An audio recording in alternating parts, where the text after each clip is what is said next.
All right, welcome to Beyond Soup, where I put up all sorts of stuff. Today we have an old school Precision Power A200.2 Art Series amplifier. These are unique because of their design, their heatsink design, as well as one of the first companies that to come out with something that, again, totally different with putting art on the heatsink itself. The art was created by Carolyn Hall Young for Precision Power, and these amplifiers came out in 1993. I just wanted to show you how this unit is functioning. So let's go ahead and put some music through it for right now. I've got it hooked up to my power supply and a couple of 8 ohm speakers.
All right, as you can probably might not be able to tell, but these things sound fantastic.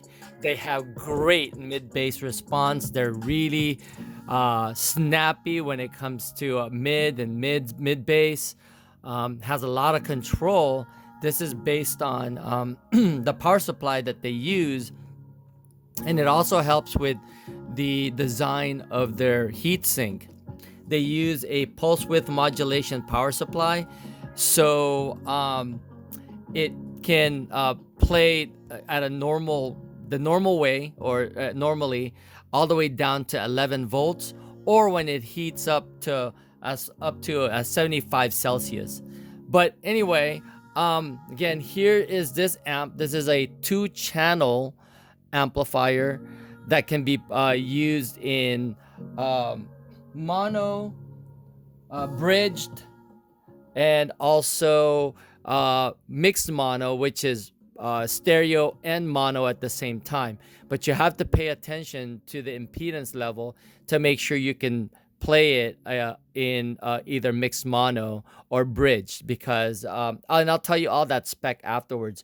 But as far as this amplifier goes, again, this is 1993, and it does have some battle scars, and that is really that the amplifier was in storage and had a little bit of moisture, so it affected the paint on the mounting areas here, as well as the terminals here. Oh, I'm kind of playing around with this stuff. Anyway, as you can tell also that some of the paint has chipped off.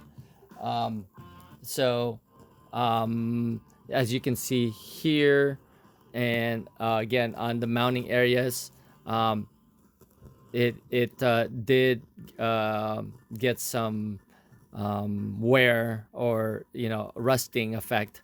But this amplifier is super cool because, again, not just because of the art, but also the way they created their heatsink. So it works in more of a radiating heat, rather than just coming up like a normal amplifier where it's got lots of heat sink and surface area. So anyway, as far as this amplifier goes, you've got your power terminal on one side with a Molex connector, really big wires. These wires it got rusted in, so these are kind of permanent right now unless you change the actual Molex connector. Same thing with one of the connector for the speakers as far as the turn on lead goes. But these come off, or this can come off too. And you can take it off from pulling it off and then pushing it back in, but I won't do that now.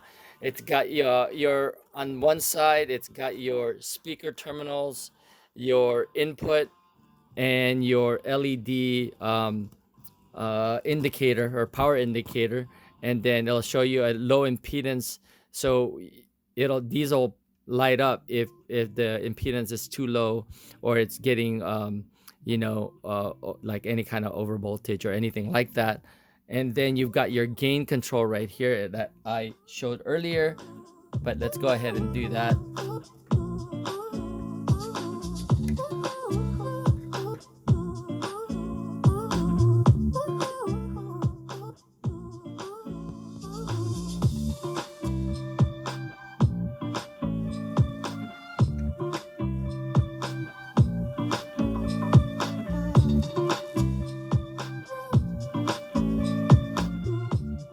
So anyway, so here is the amplifier itself. Again, it does have some paint issues that we've shown here. Oh, I'm somehow affecting the my connections. Anyway, as far as installation goes, again, you could use this as a mono, 2-channel, normal 2-channel, and 3-channel. So if you want it as a mono amplifier, you would take the left positive up here, left positive and right negative, and you'll get it, and you can run it in mono to run some subwoofers. Or you could do a mixed mono by simply using it, meaning that you can do 2 channels, left and right, plus a mono, and that is limited to 4 to 8 ohms. So you got to make sure that your subwoofer can only be that low as far as impedance goes. You can't run like 2 4-ohm speakers into 2 ohms, and then and so it'll shut off the amplifier. So as far as power goes, this thing is 50 watts times 2 at 4 ohms, 100 watts times 2 at 2 ohms. Bridged, it's 200 watts, 200 watts bridged at 4 ohm to 8 ohm. And then you've got a frequency response of 10 hertz to 50 kilohertz. Total harmonic distortion of 0.02% with a sensitivity of 0.2 to 2.5 volts.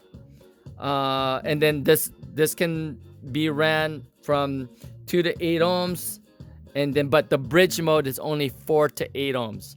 All right, and this thing is 9.25 inches wide and 8.5 inches tall and 2 inches deep. So this can fit in like under a seat or in the back of the trunk somewhere. Again, really easy to install. Your power wires on that side, your fuses on that side, and then your speaker wires are on this side. This thing is about 6 pounds. Really nice amplifier, as you know, coming from a Precision Power, or if you haven't heard of Precision Power, they're one of the best old school amplifiers that I know of. And again, these are pretty rare to find in really excellent shape, but this does have some marks, quite a few, mostly on the mounting areas.